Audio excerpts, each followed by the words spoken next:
Welcome into your PFF prospect profile. Today it's all about Texas offensive tackle. That's right, offensive tackle, Connor Williams. I only say that, Mike, because there's people around the NFL saying he's got to move to guard, but we like him as a tackle, not even getting into the value stuff. We can talk about that in a second, but why does Connor Williams deserve a chance to stay a tackle at the next level? I can see the reasoning why you might want to move him to guards, because he does have his issues in pass protection. There at Texas, he was rarely, if ever, asked to take true NFL pass sets, vertical sets where you're taking on an edge rusher one-on-one.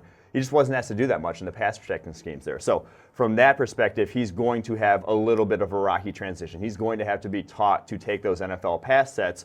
But at the same time, you only get so many guys that are 6'5", 300 pounds, that can move like Connor Williams. And when you find those guys, it is a waste to move them inside. Teach him how to pass pro, give him those skills. He was so technically sound as a run blocker that he can do it. It's just he's going to need to be taught. Give him a chance at tackle. I think he's one of the best tackles in this class if he can figure that pass pro out. Are the 33-inch arms a concern as well? Is that why he's getting that guard slot? Yeah, I mean, there's a reason why his size is sort of trending towards guard in terms of arm length, size. He is only around 300 pounds. He was not, this big, burly guy that you want on the edge. He doesn't fit every box that you'd like to check at tackle, but not everyone does, and like I said, not everyone can move like him. When you have those sort of movement skills, keep him at tackle. Yeah, I'm with you, man. Look, if a guy has a chance to play tackle, the value in the NFL is just so much higher. The NFL has a tackle problem. There's a lot of bad tackles in the NFL, and if you think he's a great guard, it doesn't hurt to start him at tackle, see how he does, and if you have to move him inside, there's some positional versatility there.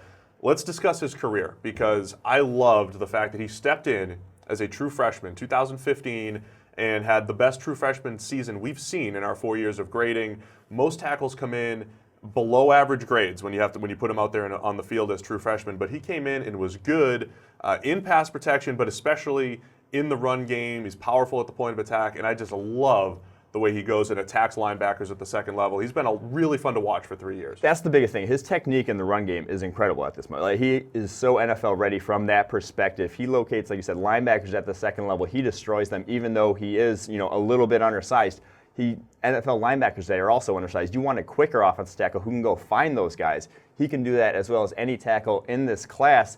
And at that point, I really think that you can teach him to do the other things that maybe he didn't necessarily do at Texas. Yeah, and the other thing I like, too, is he's played in multiple schemes over there at Texas. They've switched offensive coordinators all 3 years that he's been there, so slightly different adjustments. Even if it's not pure NFL pass sets, he still had just a spectacular 2016 season where he gave up only 4 pressures the entire season.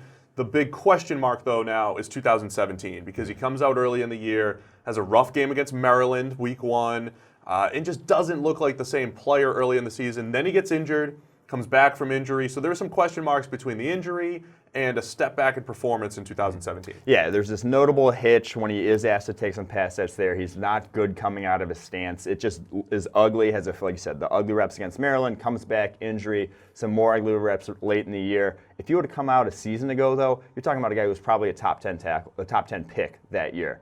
Just because he came back, got injured, didn't look the same, he's dropping in the draft. I go back to, what can you do for me? What are the high-level plays that you made in your career? That 2016 tape is as good as any tackle in this draft class. At that point, I still have him as a first-rounder. Yeah, that's where I stand on Connor Williams. The tackle class isn't great at the top. We've talked about Mike McGlinchey a little bit. I think Connor Williams is up in that range. So if you're getting Connor Williams, give him a shot at tackle. Worst-case scenario, I think he becomes a really good guard. So it's all about that positional value. That is your prospect profile on Texas offensive tackle, Connor Williams.